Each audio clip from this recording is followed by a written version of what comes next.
Hello everyone, welcome back to my daily cooking vlogs. ಇವತ್ತಿನ ವಿಡಿಯೋದಲ್ಲಿ ಬೆಳಗಿನ ತಿಂಡಿ ಹಾಗೆಯೇ ಇನ್ನು ಮಿಕ್ಕಿದ ದಿನನಿತ್ಯದ ಏನು ಕುಕ್ಕಿಂಗ್ ಮಾಡ್ತೀನಿ ಅನ್ನೋದನ್ನು ವಿಡಿಯೋದಲ್ಲಿ ಶೇರ್ ಮಾಡ್ತಾ ಇದ್ದೀನಿ. ಇವತ್ತು ಬೆಳಗ್ಗೆ ತಿಂಡಿಗೆ ಚಪಾತಿ ಮತ್ತು ಮಶ್ರೂಮ್ ಗ್ರೇವಿ ಮಾಡ್ತಾಯಿದ್ದೀನಿ. ಮಶ್ರೂಮ್, ಟೊಮ್ಯಾಟೊ ಮತ್ತು ಈರುಳ್ಳಿ ಎಲ್ಲನೂ ಸಹ ಕಟ್ ಮಾಡಿ ಇಟ್ಕೊಂಡಿದ್ದೀನಿ. ಸಿಂಪಲ್ಲಾಗಿ ಮಶ್ರೂಮ್ ಗ್ರೇವಿ ಮಾಡ್ತಾ ಇರೋದು. ಇದಕ್ಕೆ ಪಲಾವ್ ಬೇಸಿಕ್ ಮಸಾಲೆ ಏನಿರುತ್ತೆ ಅದನ್ನು ಹಾಕಿ ಒಂದು 2 ಹಸಿರು ಮೆಣಸಿನ್ಕಾಯಿನ ಜಸ್ಟ್ ಈ ರೀತಿ ಮುರಿದ್ಬಿಟ್ಟು ಹಾಕಿ ಒಂದು ಈರುಳ್ಳಿ ಸಣ್ಣ ಸಣ್ಣದಾಗಿ ಕಟ್ ಮಾಡಿಕೊಂಡು ಅದಕ್ಕೆ ಶುಂಠಿ ಬೆಳ್ಳುಳ್ಳಿ ಪೇಸ್ಟನ್ನು ಹಾಕಿ ಮೊದಲಿಗೆ ಇವಿಷ್ಟನ್ನು ಸ್ವಲ್ಪ ಚೆನ್ನಾಗಿ ಫ್ರೈ ಮಾಡ್ಕೋಬೇಕು. ನೆಕ್ಸ್ಟ್ ಇದಕ್ಕೆ ಟೊಮ್ಯಾಟೊ ಆ್ಯಡ್ ಮಾಡ್ಕೋತಾ ಇದ್ದೀನಿ. ಟೊಮ್ಯಾಟೊ ನೀವು ಪೇಸ್ಟ್ ಮಾಡಿನಾದರೂ ಸಹ ಹಾಕ್ಬೋದು. ನಾನಿಲ್ಲಿ ಫುಡ್ ಪ್ರೊಸೆಸರ್ ಬರುತ್ತೆ ನೋಡಿ, ಅದರಲ್ಲಿ ಸಣ್ಣ ಸಣ್ಣದಾಗಿ ಈ ರೀತಿ ಚಾಪ್ ಮಾಡಿಬಿಟ್ಟು ಸೇರಿಸಿದ್ದೀನಿ. ರುಚಿಗೆ ಉಪ್ಪು, ಗರಂ ಮಸಾಲ, ಧನಿಯಾ ಪುಡಿ, ಅಚ್ಕಾರದ ಪುಡಿ, ಸ್ವಲ್ಪ ಅರಿಶಿನ ಮತ್ತು ಸ್ವಲ್ಪ ಕಸೂರಿ ಮೇಥಿ ಇವಿಷ್ಟನ್ನು ಹಾಕ್ಬಿಟ್ಟು ಟೊಮ್ಯಾಟೊ ಸ್ವಲ್ಪ ಸಾಫ್ಟ್ ಆಗೋವರೆಗೂ ಬೇಯಲಿಕ್ಕೆ ಬಿಡಬೇಕು. ಮಸಾಲೆ ಎಲ್ಲ ಸ್ವಲ್ಪ ಸೀಬಾರ್ದು ಅಂತ ಅಂದ್ಬಿಟ್ಟು ಒಂದು ಅರ್ಧ ಲೋಟ ನೀರನ್ನು ಹಾಕಿ ಲಿಡ್ನ ಕ್ಲೋಸ್ ಮಾಡಿ ಇಡ್ತಾಯಿದ್ದೀನಿ. ನಾವೇನು ಎಣ್ಣೆ ಹಾಕಿರ್ತೀವಲ್ಲ ಅದೆಲ್ಲ ಸ್ವಲ್ಪ ಸೈಡಲ್ಲೆಲ್ಲ ಬಿಟ್ಕೊಂಡು ಬಂದು ಟೊಮ್ಯಾಟೊ ಸಾಫ್ಟ್ ಆದಮೇಲೆ ಇದಕ್ಕೆ ಒಂದು 3/4 ಕಪ್ ಆಗುವಷ್ಟು ಗಟ್ಟಿ ಮೊಸರನ್ನ ಸೇರಿಸ್ತಾ ಇದ್ದೀನಿ. ಹುಳಿ ಬಂದಿರೋ ಮೊಸರಾದರೆ ಇನ್ನೂ ಚೆನ್ನಾಗಿರುತ್ತೆ. ಲೋ ಫ್ಲೇಮ್ ಮಾಡಿ ಚೆನ್ನಾಗಿ ಒಂದು ಸಲ ಮಿಕ್ಸ್ ಮಾಡಿಕೊಂಡು ನೆಕ್ಸ್ಟ್ ಇದಕ್ಕೆ ಕಟ್ ಮಾಡಿಟ್ಕೊಂಡಿರೋ ಅಂಥ ಮಶ್ರೂಮ್ನ ಸೇರಿಸ್ಬೇಕು. ಎಕ್ಸ್ಟ್ರಾ ನೀರೇನು ಹಾಕ್ಲಿಕ್ಕೆ ಹೋಗಬೇಡಿ.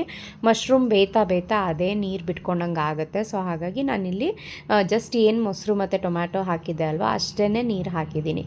ಇವಾಗ ಇದನ್ನು ಇನ್ನೊಂದು ಸ್ವಲ್ಪ ನೀಟಾಗಿ ಮಿಕ್ಸ್ ಮಾಡಿಬಿಟ್ಟು ಲಿಡ್ನ ಕ್ಲೋಸ್ ಮಾಡಿ ಅದೊಂದು ಸ್ವಲ್ಪ ಬೇಯೋವರೆಗೂ ಬಿಡಬೇಕು.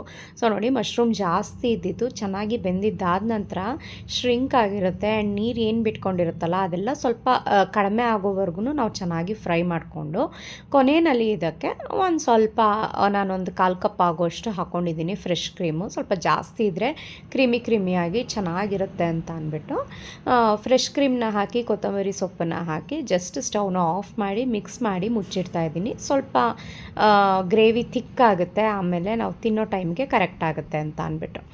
ಸೊ ಗ್ರೇವಿ ಎಲ್ಲ ಮಾಡ್ಕೊಂಡಿದ್ದಾದ ನಂತರ ನೆಕ್ಸ್ಟ್ ಇಲ್ಲಿ ಚಪಾತಿ ಮಾಡ್ತಾಯಿದ್ದೀನಿ. ಇವತ್ತು ಮಲ್ಟಿಗ್ರೇನ್ ಆಟ ನಮ್ಮಲ್ಲಿ ಏನು ಸಿಗುತ್ತಲ್ಲ ಅದನ್ನೇ ಯೂಸ್ ಮಾಡಿ ಚಪಾತಿ ಮಾಡ್ತಾ ಇರೋದು.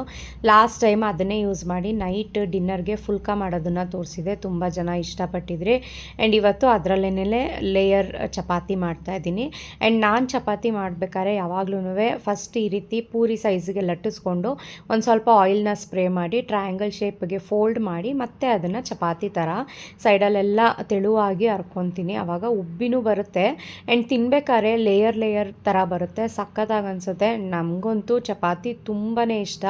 ಕೆಲವೊಬ್ಬರು ಮನೆಯಲ್ಲಿ ಫಸ್ಟ್ ಚಪಾತಿ ಸ್ವಲ್ಪ ಹಾರ್ಡ್ ಆಗುತ್ತೆ ಅಂತೆಲ್ಲ ಹೇಳಿ ಇದು ಮಾಡ್ತಾರೆ. ಆದರೆ ಮೊದಲನೇ ಚಪಾತಿಯಿಂದ ಹಿಡಿದು ಕೊನೆಯ ಚಪಾತಿ ತನಕನೂ ಅಷ್ಟೇ ಸಾಫ್ಟಾಗಿರುತ್ತೆ, ಅಷ್ಟೇ ಚೆನ್ನಾಗಿರುತ್ತೆ ನಾವು ಮಾಡೋವಂಥ ಚಪಾತಿ. ಸೊ ರೌಂಡ್ ಬರಲ್ಲ, ಏಕೆ ಅಂದರೆ ನಾನಿಲ್ಲಿ ಟ್ರಯಾಂಗಲ್ ಶೇಪ್ನಲ್ಲಿ ನಾನು ಫೋಲ್ಡ್ ಮಾಡಿ ಒತ್ತುತ್ತೀನಿ ಅಲ್ವಾ, ಹಾಗಾಗಿ ಟ್ರಯಾಂಗಲ್ ಶೇಪ್ನಲ್ಲೇ ನಾನು ಚಪಾತಿನ ಮಾಡ್ಕೋತೀನಿ. ಟೇಸ್ಟು ಮತ್ತು ಪದ್ರವಾಗಿ ಚೆನ್ನಾಗಿ ಬಂದರೆ ಸಾಕು. ತವ ಚೆನ್ನಾಗಿ ಕಾದಾದ ನಂತರನೇ ಚಪಾತಿ ಏನು ಲಟ್ಸಿರ್ತೀವಿ ಗೋಧಿದು ಅದನ್ನು ಹಾಕಬೇಕು, ಇಲ್ಲಾಂದರೆ ಪ್ಯಾನ್ಗೆಲ್ಲ ಅಂಟ್ಕೊಬಿಡುತ್ತೆ. ಮೊದಲನೇ ಚಪಾತಿ ತುಂಬ ಹಾರ್ಡ್ ಆಗುತ್ತೆ. ಸೊ ಚಪಾತಿ ಎಲ್ಲ ಮಾಡ್ಕೊಂಡಿದ್ದ ನಂತರ ನಾನು ಗ್ರೇವಿ ಇಲ್ಲಿ ತೋರಿಸ್ದೆ ಅಲ್ವಾ, ಫಸ್ಟು ಸ್ವಲ್ಪ ನೀರಾಗಿತ್ತು, ನಾನು ಹೇಳಿದ್ನಲ್ಲ, ಆಮೇಲೆ ಅದು ತಣ್ಣಗೆ ಆಗ್ತಾ ಗಟ್ಟಿ ಆಗುತ್ತೆ ಅಂತ. ಸೊ ಇವಾಗ ನೋಡಿ, ಚಪಾತಿ ಜೊತೆಗೆ ಒಳ್ಳೆ ಕಾಂಬಿನೇಷನ್ನು ಮಶ್ರೂಮು. ನೀವೇನಾದರೂ ಮಶ್ರೂಮ್ ತಿನ್ನಲ್ಲ ಅನ್ನೋದಾದರೆ ಸೇಮ್ ಮಶ್ರೂಮ್ ಬದಲಿಗೆ ನೀವು ಪನ್ನೀರನ್ನ ಹಾಕ್ಕೋಬೋದು, ಇಲ್ಲ ಎಲ್ಲ ತರಕಾರಿಗಳನ್ನೂ ಸ್ಟೀಮ್ ಕುಕ್ ಮಾಡಿಬಿಟ್ಟು ವೆಜಿಟೇಬಲ್ ಗ್ರೇವಿ ಥರನೂ ಸಹ ಮಾಡ್ಕೋಬೋದು. ಆ್ಯಂಡ್ ನನಗೆ ಇವತ್ತಿನ ಆರ್ಡರಲ್ಲಿ ಹುರುಳಿ ಜುಣ್ಕದ ಪೌಡರ್ಗೆ ತುಂಬಾ ಆರ್ಡರ್ಸ್ ಬಂದಿತ್ತು. ಸೊ ಹುರುಳಿಕಾಳನ್ನೆಲ್ಲ ಹುರಿದು ಬೇಳೆ ಎಲ್ಲ ಮಾಡಿ ರೆಡಿ ಮಾಡಿಟ್ಟಿದ್ದೆ. ಅದಕ್ಕೆ ಎಕ್ಸ್ಟ್ರಾ ಸಾಮಾನುಗಳನ್ನೆಲ್ಲ ಹಾಕಬೇಕು ಅಲ್ವಾ, ಧನಿಯಾ, ಜೀರಿಗೆ, ಮೆಣಸು ಮತ್ತು ಒಣಮೆಣಸಿನ್ಕಾಯಿ, ಅರಿಶಿನ ಅದನ್ನೆಲ್ಲ ಹುರಿದು ಇಲ್ಲಿ ರೆಡಿ ಮಾಡ್ಕೋತಾ ಇದ್ದೀನಿ. ಸ್ವಲ್ಪ ಟೈಮ್ ಸಿಕ್ಕಿದಾಗ ನಾನು ಈ ರೀತಿ ರೆಡಿ ಮಾಡಿಕೊಂಡು ಹೋಗಿ ಮಿಲ್ ಮಾಡಿಸ್ಕೊಂಡು ಬಂದುಬಿಟ್ರೆ ಸೊ ದಟ್ ಆಮೇಲೆ ಅದನ್ನು ಪ್ಯಾಕಿಂಗ್ ಮಾಡೋದಕ್ಕೆ ಈಸಿ ಆಗುತ್ತೆ. ಆ್ಯಂಡ್ ಹುರುಳಿ ಜುಣ್ಕ ಅಂತೂ ಖಾಲಿನೇ ಆಗೋಗಿತ್ತು, ಸ್ವಲ್ಪನೂ ಇರಲಿಲ್ಲ. ಒಂದು 3 to 4 kg ಆಗೋಷ್ಟೇ ಆರ್ಡರ್ಸ್ ಬಂದುಬಿಟ್ಟಿತ್ತು ನನಗೆ. ಹಾಗಾಗಿ ಇವತ್ತು ಮಾಡಲೇಬೇಕು ಅಂತ ಅಂದ್ಬಿಟ್ಟು ಅದಕ್ಕೊಂದು ಸ್ವಲ್ಪ ರೆಡಿ ಮಾಡಿಕೊಂಡು ನೆಕ್ಸ್ಟ್ ಹಾಗೆಯೇ ಹುಚ್ಚೆಳ್ಳು ಪುಡಿಗೂ ಸಹ ಆರ್ಡರ್ ಇತ್ತು. ಆ್ಯಂಡ್ ಇಲ್ಲಿ ನೋಡ್ತಾ ಇರ್ಬೋದು, ಹುಚ್ಚೆಳ್ಳನ್ನು ಸಹ ನಾನು 1 kg ಆಗುವಷ್ಟು ರೆಡಿ ಮಾಡಿ ಇಟ್ಕೊಂಡಿದ್ದೀನಿ.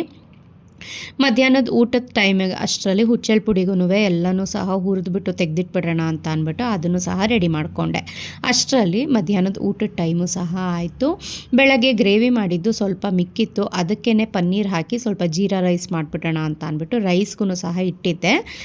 ಎಲ್ಲ ರೆಡಿ ಆದಮೇಲೆ ಪ್ಯಾನ್ಗೆ ಒಂದು ಸ್ವಲ್ಪ ಎಣ್ಣೆ ಹಾಕಿ ಜೀರಿಗೆ ಮತ್ತು ಪನ್ನೀರನ್ನ ಫಸ್ಟ್ ಫ್ರೈ ಮಾಡ್ತಾಯಿದ್ದೀನಿ. ಪನ್ನೀರೇನು ಹಾಕಲ್ಲ ನೀವು ಅಂತ ಅಂದರೆ ಹಾಗೇನೂ ಸಹ ಮಾಡ್ಕೋಬೋದು. ಜೀರಿಗೆ, ಹಸಿರು ಮೆಣಸಿನ್ಕಾಯಿ, ಗೋಡಂಬಿ ಎಲ್ಲನೂ ಹಾಕಿ ಚೆನ್ನಾಗಿ ಫ್ರೈ ಮಾಡ್ಕೊಳ್ಳಿ. ಪನ್ನೀರ್ ಮತ್ತು ಗೋಡಂಬಿ ಸ್ವಲ್ಪ ಗೋಲ್ಡನ್ ಬ್ರೌನ್ ಆದಮೇಲೆ ಅದಕ್ಕೆ ಶುಂಠಿ ಬೆಳ್ಳುಳ್ಳಿ ಪೇಸ್ಟು ಮತ್ತು ಈರುಳ್ಳಿ ಎಲ್ಲನೂ ಹಾಕಬೇಕು. ಫಸ್ಟೇ ನೀವು ಈರುಳ್ಳಿ ಎಲ್ಲನೂ ಹಾಕ್ಬಿಟ್ರೆ ಅದು ಫ್ರೈ ಆಗಲ್ಲ, ಸಾಫ್ಟ್ ಆಗಿಬಿಡುತ್ತೆ. ಹಾಗೆಯೇ ಈರುಳ್ಳಿ ಎಲ್ಲ ನೀರು ಬಿಟ್ಕೊಳ್ಳುತ್ತಲ್ವ, ಹಾಗಾಗಿ ಸೊ ಇಲ್ಲಿ ನೋಡಿ ಎಲ್ಲ ಚೆನ್ನಾಗಿ ಫ್ರೈ ಆದಮೇಲೆ ನಾನು ಅದಕ್ಕೆ ಒಂದು ಈರುಳ್ಳಿ ಸಣ್ಣದಾಗಿ ಕಟ್ ಮಾಡಿ ಸೇರಿಸಿದ್ದೀನಿ. ಈರುಳ್ಳಿ ಸ್ವಲ್ಪ ಫ್ರೈ ಆಗ್ತಿದ್ದ ಹಾಗೆಯೇ ಅನ್ನದ ಕ್ವಾಂಟಿಟಿ ನೋಡಿಕೊಂಡು ರುಚಿಗೆ ತಕ್ಕಷ್ಟು ಉಪ್ಪನ್ನು ಹಾಕಿ ನೀಟಾಗಿ ಮಿಕ್ಸ್ ಮಾಡಿ ಜಸ್ಟ್ ರೈಸನ್ನು ಹಾಕಿ ಮಿಕ್ಸ್ ಮಾಡಿ ಸರ್ವ್ ಮಾಡೋದು ಅಷ್ಟೇ. ತುಂಬಾ ಸಿಂಪಲ್ಲು ಜೀರಾ ರೈಸು. ಇದಕ್ಕೆ ಪ್ಲೇನ್ ದಾಲ್ ಇದ್ರಂತೂ ಸಕ್ಕತ್ತಾಗಿರುತ್ತೆ. ಹೆವಿ ಮಸ್ತಾಗಿರೋವಂಥ combination dal with jeera rice ನನ್ನ ಫೇವ್ರೇಟು.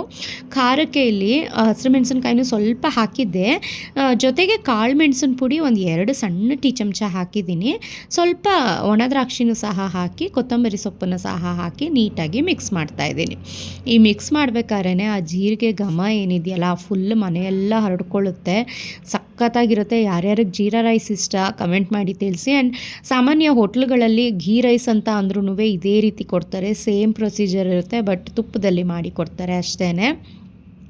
ಸೊ ನಾವು ಘೀ ರೈಸ್ ಅಂತ ಅಂದರೆ ಕೋಕೋನಟ್ ಮಿಲ್ಕ್ ಎಲ್ಲ ಹಾಕಿ ಮಾಡ್ತೀವಿ ಅಲ್ವಾ, ಅದು ಬೇರೆ ಥರ ಕುಷ್ಕ ರೈಸ್ ಥರ ಟೇಸ್ಟ್ ಬರುತ್ತೆ. But jeera rice ghee rice almost similar, but ಇದಕ್ಕೆ ಯಾವುದಾದ್ರೂ ಒಂದು ಗ್ರೇವಿ ಅಥವಾ ದಾಲ್ ಇದ್ದರೆ ಸಖತ್ತಾಗಿರುತ್ತೆ ಟೇಸ್ಟು. ಸೊ ಪನ್ನೀರೆಲ್ಲ ಹಾಕಿದ್ದೆ ಅಲ್ವಾ, ಸಖತ್ತಾಗಿತ್ತು ಟೇಸ್ಟು. ಸೊ ಮಧ್ಯಾಹ್ನಕ್ಕೆ ಗ್ರೇವಿ ಜೊತೆಗೆ ಜೀರಾ ಪನ್ನೀರ್ ರೈಸ್ ಮಾಡಿದ್ದೆ. ಆ್ಯಂಡ್ ಬೆಳಗ್ಗೆ ನನಗೆ ಲಡ್ಡು ತೊಗೊಳಕ್ಕಾಗಿರಲಿಲ್ಲ, ಚಪಾತಿ ಮತ್ತು ಮಶ್ರೂಮ್ ಗ್ರೇವಿನೇ ಹೆವಿ ಅಂತ ಅನ್ನಿಸ್ಬಿಡ್ತು ನನಗೆ. ಹಾಗಾಗಿ ಮಧ್ಯಾಹ್ನ ಒಂದು ಹೊತ್ತು ನಾನಿಲ್ಲಿ dry fruits laddu, dates and nuts laddu, completely sugar free, ಬರೀ ಡೇಟ್ಸ್ನ ಹಾಕಿ ನಾನು ಮಾಡೋ ಅಂಥದ್ದು. ಎಲ್ಲ ಥರ ನಟ್ಸು, ಎಲ್ಲ ಥರ ಡ್ರೈ ಫ್ರೂಟ್ಸ್ನೆಲ್ಲ ಹಾಕಿ ಸಣ್ಣದಾಗಿ ಕಟ್ ಮಾಡಿ ಮಾಡೋ ಅಂಥದ್ದು. ಸಖತ್ ಟೇಸ್ಟ್ ಇದೆ ಮಾತ್ರ. ಒಂದು ಸಲ ತರಿಸ್ಕೊಂಡು ನೋಡಿದ್ರೆ ನಿಮಗೇ ಅದ್ರ ಟೇಸ್ಟ್ಗೆ ಫಿದಾ ಆಗೋಗ್ತೀರಾ, ಅಷ್ಟು ಟೇಸ್ಟ್ ಇದೆ. ನನಗೇ ಒಂದಕ್ಕೆ ಕಂಟ್ರೋಲ್ ಮಾಡೋಕ್ಕೇ ಆಗಲ್ಲ, ಇನ್ನೊಂದು ತಿನ್ನೋಣ ಅಂತ ಅನಿಸುತ್ತೆ. ಬಟ್ ಎಲ್ಲನೂ ಸಹ ಹೆವಿ ಕ್ಯಾಲರಿ ಅಲ್ವಾ, ದಿನಕ್ಕೆ ಒಂದಾದ್ರೇ ಸಾಕು. ತುಂಬಾ ಚೆನ್ನಾಗಿ ಹೆವಿ ಎನರ್ಜೆಟಿಕ್ ಅಂತ ಅನಿಸುತ್ತೆ. ಊಟ ಎಲ್ಲ ಆದಮೇಲೆ ಸಂಜೆಗೆ ನಾನು ಕೊರಿಯರ್ಸ್ ಎಲ್ಲ ಪ್ಯಾಕ್ ಮಾಡಬೇಕಿತ್ತು. ಹೇಳಿದ್ದೆ ಅಲ್ವಾ, ಹುಳಿ ಜುಣ್ಕದ ಪೌಡರ್ಗೆ ಆರ್ಡರ್ಸ್ ಜಾಸ್ತಿ ಇತ್ತು ಅಂತ. ಸೊ ನೋಡಿಕೊಂಡು ಕಾಲು kg, ಅರ್ಧ kg ಯಾರ್ಯಾರು ಎಷ್ಟೆಷ್ಟು ಆರ್ಡರ್ ಕೊಟ್ಟಿದ್ದಾರೆ ಅದನ್ನು ಪ್ಯಾಕ್ ಮಾಡಿ ಇಟ್ಟು ನೆಕ್ಸ್ಟ್ ಇಲ್ಲಿ ಹುಚ್ಚೆಳ್ಳು ಪುಡಿನೂ ಸಹ ರೆಡಿ ಮಾಡಿ ತೆಗೆದಿಟ್ಕೊತಾ ಇದ್ದೀನಿ. ಇದ್ರ ಮಧ್ಯ ಮನೆ ಕೆಲಸ ಮತ್ತು ಮಿಕ್ಕಿದ ಕೆಲಸಗಳೆಲ್ಲ ಇದ್ದೇ ಇರುತ್ತೆ, ಅದನ್ನೆಲ್ಲ ನಾನೇನಿಲ್ಲಿ ತೋರ್ಸೋಕ್ಕೆ ಹೋಗಿಲ್ಲ. ಆ್ಯಂಡ್ ಹುಚ್ಚೆಳ್ಳು ಪುಡಿನೂ ಸಹ ಎಲ್ಲ ರೆಡಿ ಮಾಡಿ ಬಾಕ್ಸಿಗೆ ಹಾಕಿಟ್ಟ ನಂತರ ನಾನಿಲ್ಲಿ ಇವತ್ತಿನ ಆರ್ಡರ್ಸ್ ಎಲ್ಲ ಪ್ಯಾಕ್ ಮಾಡಿ, ಆರ್ಡರ್ಸ್ ಏನೇನು ಪೆಂಡಿಂಗ್ ಇತ್ತು ಅದನ್ನೆಲ್ಲ ತಗೊಂಡು ನಮ್ಮನೆ ನೇಬರ್ ಒಬ್ಬರು ಹಲಸಿನ ಹಣ್ಣು ತಂದು ಕೊಟ್ಟಿದ್ರು. ನನ್ನ ಫೇವ್ರೆಟ್ ಹಲಸಿನ ಹಣ್ಣು ಅಂದರೆ ಯಾರಿಗೆ ಇಷ್ಟ ಆಗಲ್ಲ ಹೇಳಿ. ಸೊ ಸಂಜೆ ಊಟಕ್ಕಿಂತ ಮುಂಚೆ ಒಂದು ಬೌಲ್ ಆಗೋಷ್ಟು ಹಲಸಿನ ಹಣ್ಣನ್ನು ತಿಂತಾಯಿದ್ದೀವಿ ನಾನು ಹಿತೈಷ್ ಇಬ್ರೂ. ಸಕ್ಕತ್ತಾಗಿತ್ತು ಇವತ್ತಿನ ದಿನ. ಹೀಗಿತ್ತು, ಹೇಗನ್ನಿಸ್ತು ಇವತ್ತಿನ ವಿಡಿಯೋ ಕಮೆಂಟ್ ಮಾಡಿ ತಿಳಿಸಿ. ಯಾವುದಾದ್ರೂ ಪ್ರಾಡಕ್ಟ್ ಬೇಕಿದ್ದರೆ ಸ್ಕ್ರೀನ್ ಮೇಲೆ ಕಾಣೋವಂಥ ನಂಬರ್ಗೆ ವಾಟ್ಸಪ್ ಮಾಡಿ.